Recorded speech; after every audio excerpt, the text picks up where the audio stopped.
listening to the Devil Dog Talk Show. This show contains explicit material and is recommended for ages 18 and older for mature audiences only. But hey, it's the internet. Hey everybody, welcome to the Devil Dog Talk Show. Today we have Alan Govnar. And am I pronouncing that right? Governor. Of course I put a hard AR in there. It's Governor. It's an anglicized Ukrainian name. Anglicized Ukrainian name. That is unique. That is really unique. So I think it's a lot of people. Really? Yeah, because it's so much of, this is in part the subject of this new book that I'm just been ruminating, and is this neighborhood where I grew up, which was Ukrainian, Russian, Polish, Eastern European Jews in Dorchester, Massachusetts in the 1950s. So, but I know very little about my grandparents. See, because that's really interesting, and I love that you brought up where you're at and where you're from, because the history that you have is just so remarkable. You have, let me get my note up.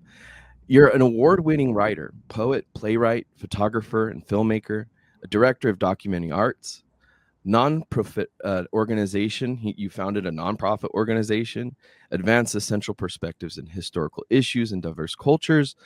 You're Guggenheim. Did I pronounce that right? Guggenheim? Yeah. Okay, cool.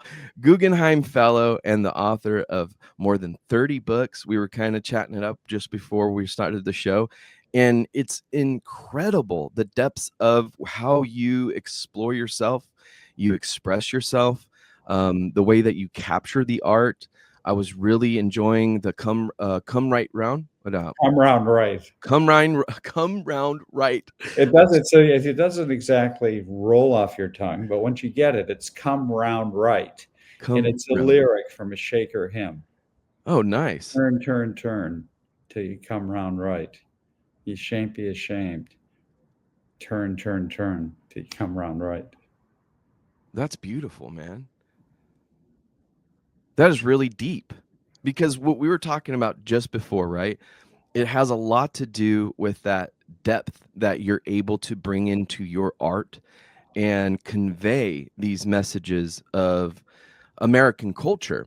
So let's get right into it. Starting out, Alan, how did you get into art, and what was the motivation for yourself as a young man?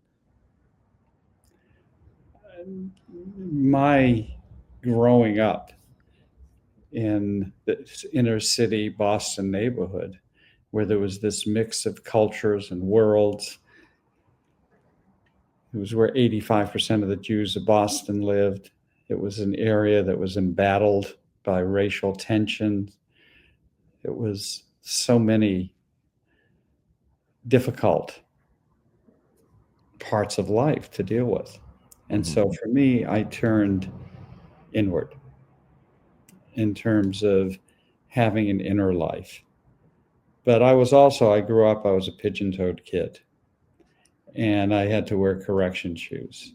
And for me, they were like, my parents, of course, were very kind, and my brother, I felt kind of like a goon, and you can imagine how I was a goon in elementary school.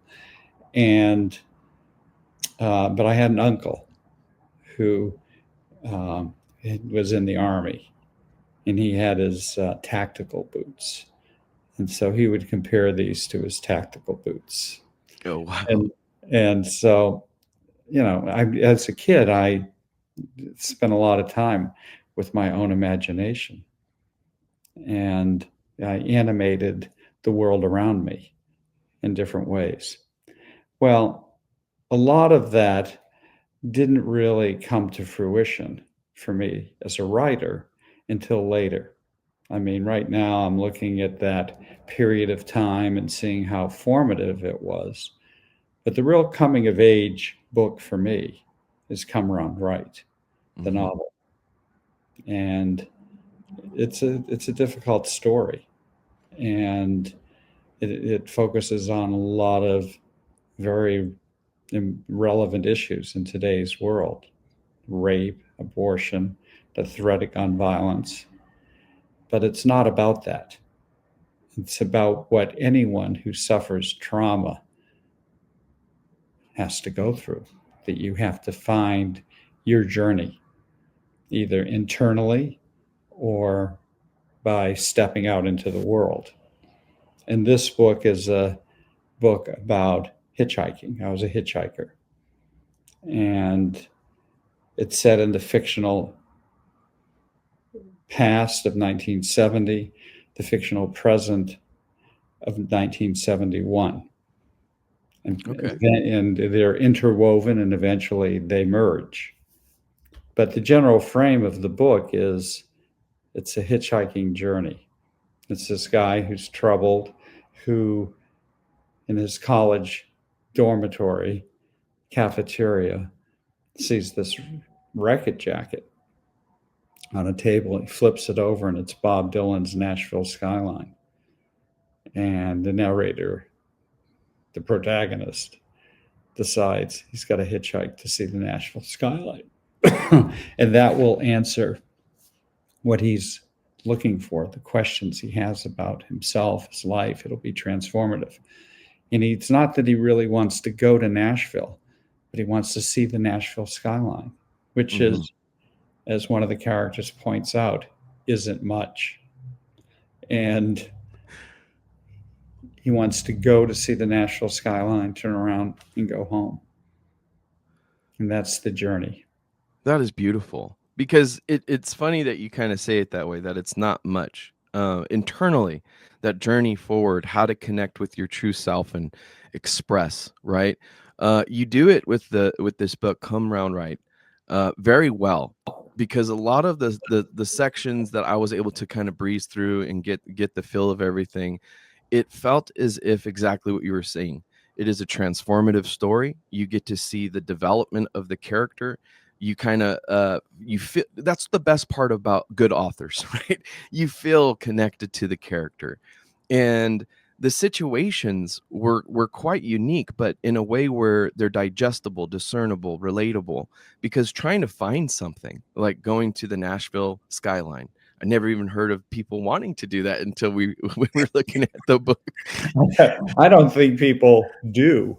Yeah. The person who says it isn't much is he on his journey through Appalachia, which is fraught with all kinds of foibles and scary times. He meets a waitress in a diner, and she is also going through some emotional transition in her life, and they get to know each other, and she wants to be supportive of his mission, which is to see the Nashville Skyline. And she's the one who says that it isn't much. That is so awesome. But when he finally gets there, he says, Heidi was right. It isn't much, but just enough. Oh my goodness. See, that's something that I overlooked. What was the female's name? Heidi. That is awesome. Because I was just talking about the book, the sections I was reading in this interview today to my wife yesterday. Her name's Heidi. And really? I didn't catch it. And I'm like, oh my God, today we're going to be chatting it up. I'm like, hey, do you know what I missed? What? Your name? Oops. And it's coming up on her birthday. So she'll be like, oh, wow. Heidi is transformative for this person looking for meaning in his life. And she is very important. And she's a character where some of this book is based on true events. Heidi's made up. And as an editor of mine said, when I made up Heidi, I brought greater truth to the book, because Heidi's the voice of an era. Mm-hmm. And she's real, it brings that presence. It brings that presence in terms of that time and place. And for me, the book is important. Like much of my work is about how do we find hope in adversity. And those are very personal journeys, and a lot of my documentary work is about that. I mean, my new feature film, uh, Quiet Voices in a Noisy World, The Struggle for Change in Jasper, Texas, that premieres at Cinema Village in New York City on November 14th, is about that. Jasper suffered through terrible racial trauma and long history of virulent racial violence. And this movie is about people who are turning the corner from that. And they're a group of people in their 70s and 80s, and they're tireless volunteers. They are quiet voices reclaiming their own history. They put up roadside markers. They built little museums. They put up a little, we're talking about veterans. In this little town of Jasper, the Veterans of Foreign Wars Memorial in front of the courthouse didn't include a single African American. And Wow. so they built their own monument for African American soldiers from that That town. is that is just so sad to hear, because a lot of the world we live in, right? We have this ability to connect, see, understand, learn. Everything's at our fingertips. It's something, again, me and my wife were talking about. And to hear that has issue still in areas like Jasper, right? And even to have acknowledgement of what has occurred, that trauma, like what you're saying, to find a sense of hope within adversity, it kind of has to start with looking at the trauma. What has occurred? What was it? Exactly. And that's, been my approach. This is a theme that's in all of my books and movies. I mean, there's a book of mine that was published in the 90s. It's still available, I think, electronically. It's called Untold Glory: African Americans in Pursuit of Freedom, Opportunity, and Achievement. And the overarching messaging in this book is about, regardless of the period of history, and to some extent, it doesn't only apply to African Americans, it applies to all of us, which is, at what point in our lives do we believe that freedom is possible? Then what do we do to act upon that? And how can we achieve those goals? That's the core question of the book. That's the core question of just about everything I do creatively. That is a beautiful aspect of thinking, because that's something that I really resonate with, right? The sense of freedom. What is freedom? What is liberation? What is liberty? What is all those things, manifestation, right? Where you as an individual feel and can act as such, right? Because that's something I find very interesting, is people's opinions about veterans or military, or things that they're not really kind of looking into, right? It's outside their purview, and it's a little uncomfortable, and it can create dissonance. And until you kind of get, I want to say, comfortable with the material, talking about racism, talking about, like the gentleman in the clip, talking about how somebody was dragged by chains through the road. Okay, that isn't an easy conversation, but that was an actual lived experience. It was very much of a lived experience. And I'm premiering this movie theatrically because I wanted to make a statement. And I don't know how much my movies, fortunately, stay around for a long time. My first film that I did on called Stoney Knows How, is still in distribution 40 years later. It's just become part of the Criterion Collection. My first nonfiction book, Stoney Knows How: Life as a Sideshow Tattoo Artist, is just published a couple of years ago in a 40th anniversary edition. So I'm in it for the long term, and for as much as I have. And at this stage of life, I think about what happens next and how do I give it all away to me in a meaningful way, Yeah, that's actually a really great perspective, is that sense of legacy and continuation. Because a gentleman like yourself for others. I'm sorry to talk over you. No, it's okay. Because the only reason why I'm saying is, a gentleman like yourself, that has such a dynamic perspective, and this heart of giving and creation, right? I really find it necessary because a lot of people do discuss about, continuation and influence and long term. And I go, our nation, though, doesn't talk about subjects like the ones that you discuss. And in a way where we can, as a society, not only develop, learn, and interconnect and connect in such a profound way, much like your art pieces, right? They're all interconnected of this huge internal piece, a gestalt view of your lived, I want to say, experience and perspective. And it's this amazing thing, like the film, that I'd love to, talk about more and more films about. But the film that you're debuting and the effect of it being long term, your book being around for 40 years, redistributed, right?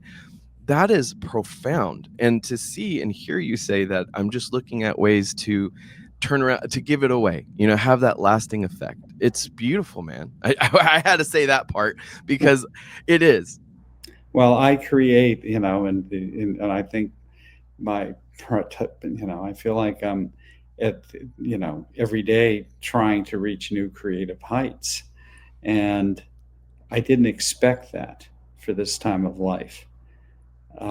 Somehow I had a different model in mind, I guess, which is, where people retire. And my wife is still very active as an artist as well. And she just had a big show open October 4th. And, we both come to our workspace 7 days a week, but it's not a grind.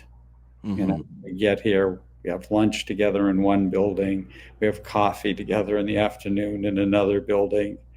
In between, I'm taking walks and occasional naps and working. And so it's a wonderful lifestyle. And that contributes to all this a lot. Mm-hmm. No, you can really hear it and see it, especially in the way that you describe, like the Come Round Right story, and a lot of how that dynamic is.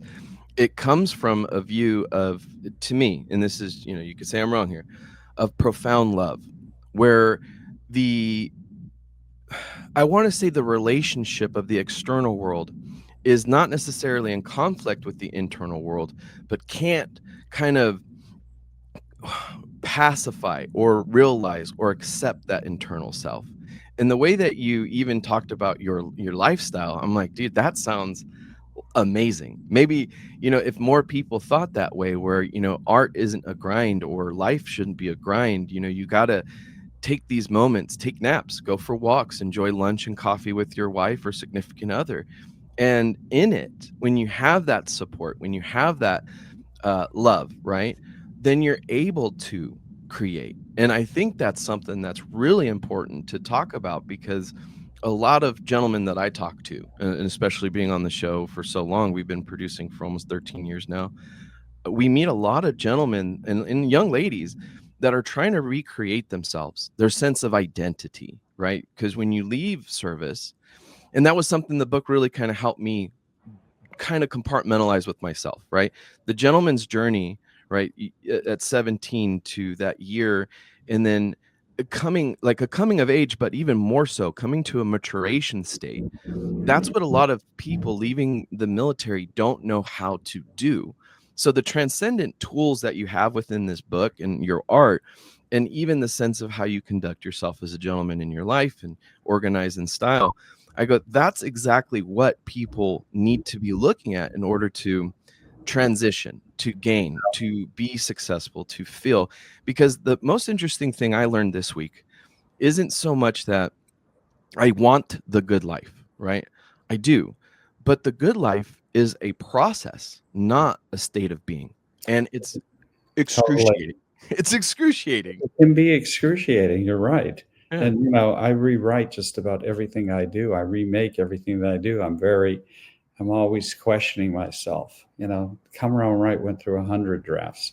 I mean, other books of mine, 25 to 30 on an average, because I leave them alone. I let them, I used to have someone working for me as a film editor who said, let's just put it on the resting shelf. We'll come back to it. And that's kind of the way I am. And so I really appreciate long-term relationships that I have with people. I don't have that many, but for example, this movie, Quiet Voices in a Noisy World, I've had contact with these people in Jasper, Texas since 1996. We've known each other for 30 years. And a lot of it in that movie is about this one small town photographer who was a barber and the consummate kind of community person. He was an elder in the church. And I focused on him because through this archive that I had started with Kalita Doolin, was told about a collection of this photographer that was endangered. A storm had ripped off the roof of his studio.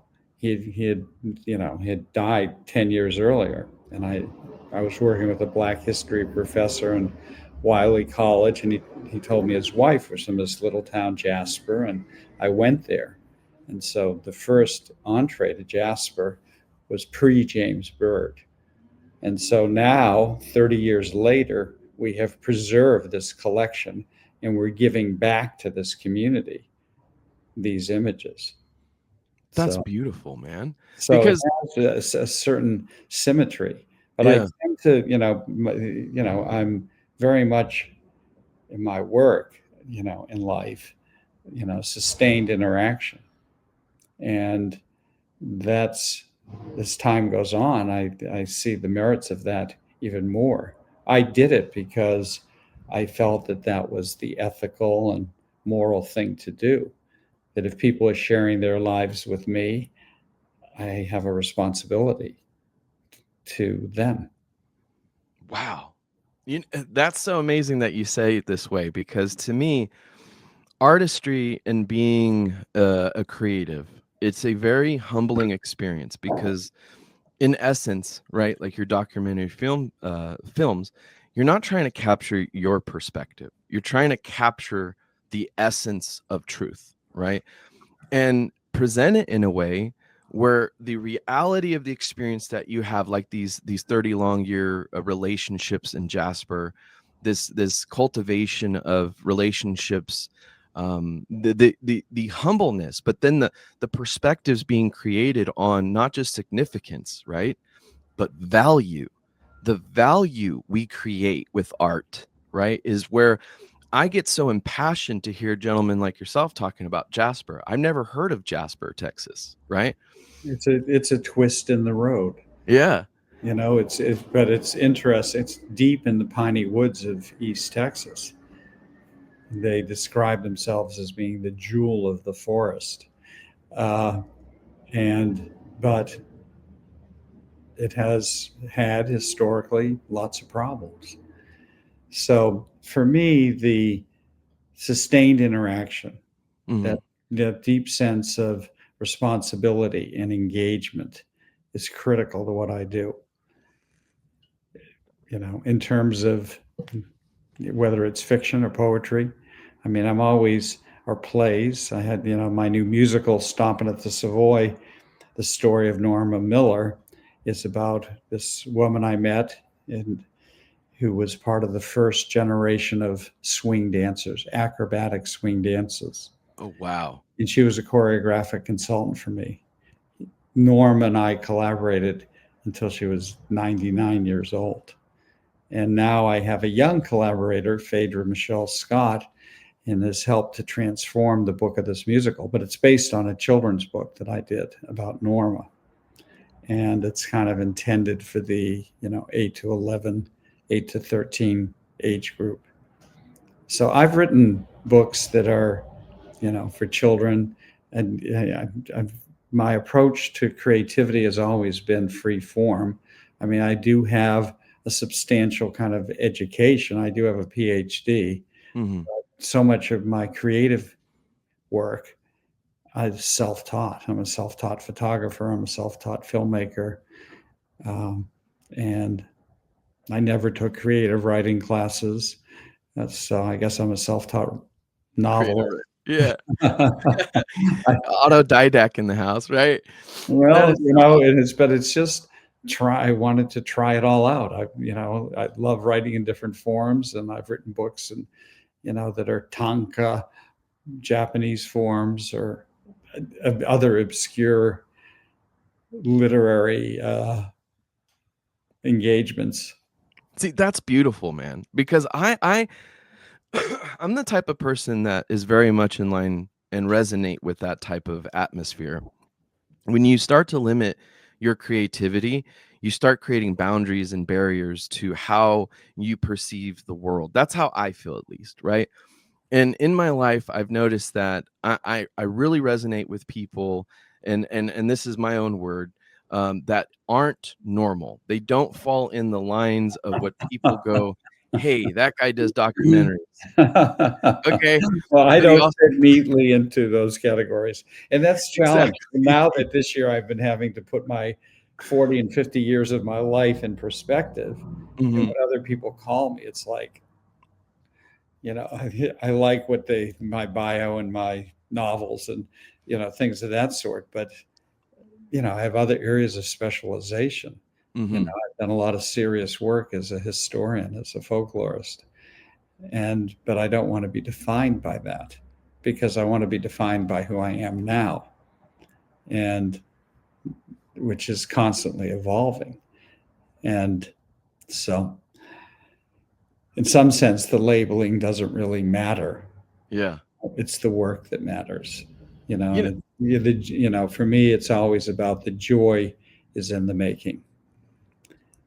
Not I isn't love that. difficult. I mean, it's often very difficult. Yeah, when you have the difficulties, right? Because your book, Come Round Right, the whole, I wanna kinda say, motif? I don't know if that's the right word. Maybe it is. But the consistency within it is this facing adversity, finding hope, and taking the steps, right? Getting there. How is it when you're transitioning? Because titles are important to the world. I love that you, the doctor, right? The older gentlemen are telling our listeners, hey, titles, yes, they're significant, but they're not that more important. The work is more important. It When you is, but I can't. But that's I do have that's one of in aging. Mhm. I'm at a certain point in life, and I'm very much through my organization, Documentary Arts. I'm very much about nurturing younger people. I mean, I have 2 children. I now have 4 grandchildren, and there's an online magazine that I do Mm. with called truthinphotography.org. And I think you'd find it interesting, and your veteran listeners will find it, because I've done 3 very compelling pieces about the Ukraine war Mm. from the Okay. point of view of a photographer who was totally immersed. And we're publishing photographs that were not published in the mainstream media. And this one photographer, Maxim Dundiuk, who we focused on, I think one of the times I interviewed him, he was in a cave in Kharkiv. And, but he is very successful as a photographer. He's been the cover of Time Magazine, Der Spiegel, Geo. But his photographs of really immersing himself with the people who are the victims of war Mhm. are very intense. But it looks at these issues that we've talked about, which is truth. We live in this AI world, and I wanted to create something that questioned the whole idea of truth. And so it was developed in association with Magnum Photos, International Center of Photography, and Aperture. And it's very much uh, wanting to bring forth not only the work of well-known photographers like Maxine, but we've also worked with the Bronx Documentary Center, and we've done articles, features on high school kids and what they were doing in terms of documenting their world. Documentary Arts also started 2 fellowships at the International Center of Photography, one for documentary practice, one for new media narratives. Documentary Arts has started a writers fund for high school teachers, And this is a really interesting model. But I work with this organization, Local Learning. Mhm. And basically, the $100 goes to teachers who want to contribute to this online journal. And so they That's get some remarkable. acknowledgement for what they do. And so it's really been a joy Mhm. seeing how that can catalyze, because I think the danger is that we separate ourselves and we live in this world that needs to come closer together. Right. Absolutely correct. It's the most truth that I've heard in probably talking to another person in 40 years. That the coming together needs to be that focus in all forms, because when you said it, the way you explained it is that when we separate ourselves, right? Who is the self? Who is the me? Who is the I? What am I? Who are you? What are we? And what is this that we're doing? There's a lot of great questions, because when an artist asks those questions, they create a conversation in the person's heart, in the person's head, the person's soul, and you get to see it, right? Like with the stories and the photography, the truth, right? The man in the cave at Kiev, right? This is something that I would love to say that nobody should experience, right? The darkness and hell of what war actually is, not for just the combatants, but the people who physically live there. Oh, truly. And it's the burden for that both have to bear. Hmm. And that's the difficulty. That's where it becomes very complicated. And it's tough. That's, the Because idea. it's a relationship. How do we carry a burden that we don't comprehend, we don't understand, nor do we engage with the understanding or the steps to understand? My favorite war movie is called Sergeant York. Are you familiar with this movie? No, I'm not. It's about World War One, and it's about this man who grows up in rural Tennessee, and he's a conscientious objector. And he goes through this crisis of faith because he doesn't want to kill anyone, but yet he wants to advance the cause. Hmm. And the meaning of the war and defeating evil. And he finally brokers a kind of agreement that he will go to war, but he will not kill anyone. And he captures a German regiment. And the way in which he does this in the movie, this is a movie that was released at the beginning of World War II in 1941. It stars Gary Cooper. But it's basically the way he does this is he knows all these bird calls. He's a country guy. So he knows bird calls and animal sounds, and he circles this German. This is a true story, basically. And this person, Sergeant York, was, I think, perhaps the first person to win to be awarded the Congressional Medal of Honor. Oh my God. I'm gonna have to watch that, because that just sounds exactly like what a soldier's supposed to do, a warrior's supposed to do: adapt, overcome, succeed. Well, and that's this new book that I'm just starting. It gets into that idea. That's beautiful. And what is what is that project that you're doing, if you don't mind sharing with us? Well, it's the one I was telling you about my early childhood. That's right. And so it's a book that is, this boy who is obsessed with playing war with his little army men. Mm. And his mother takes them away. But then as his life advances, he is put in a very difficult situation at the age of 8 related to this. And the whole idea of war becomes very real. That's And something that your book talks about that too. The come round right. yeah, There we go. I'm getting it. Come round right is that the warfare that Vietnam was, and the time that you brought up Sergeant York, that World War One was. In the past 30 years that we've been at war, I want to say 30. I know somebody will argue with me about this technical numbers, But the war on terrorism, right? It's created that, I want to say, experience that you're kind of, discussing here, is that kid that has no option other than to become that warrior, right?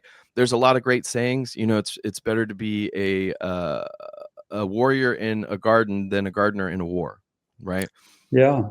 Well, and so, in a way, this new book is a prequel to what's in Come Round Right, because the main character in Come Round Right is a draft resistor. And it was being a draft resistor is different. It was a statement that I didn't believe in that war. Mm-hmm. And there was too much devastation. And sadly, and as I told you, I mean, partly this is, my new book is partly an outgrowth of an artist book of mine called For Boys Who Dream of War. Because little boys, fantasize war. They really do. They fantasize being a soldier. And I think that's also true of some little girls too now, because the military hopefully will stay open and more gender equal. Mm-hmm. But the fact is that, there's that aspiration to fight the good fight, and what's involved. See, that's very important to say too, is that good fight, because you're right. Vietnam, much like the global war on terrorism, they were not Korea. They were not World War II, World War I. They were these conflicts that, if you were to peel back the layers, have a lot more to do with corporate entities and interests. Oh, totally. I mean, the Vietnam War was a prequel to Iraq. Mm-hmm. That was a war that was built on false pretense. That seems to be our operation, our typical operation currently in this country, and it's traumatizing to the essence of truth, right? Like that, those little girls and little boys that really want to fight that good fight, it really muddies the waters of what is that good fight. Oh, yeah. I mean, it's like it's demonizing people who want to do good. Mm-hmm. Absolutely. I was a patrol boy in 6th grade. I liked hanging out with the policemen on the corner. That is so cool. Is it like an Explorer program? No, I was in elementary school, and it was actually, I heard about the Kennedy assassination on the police radio of this policeman I was standing next to. Holy shit. And this was in Massachusetts.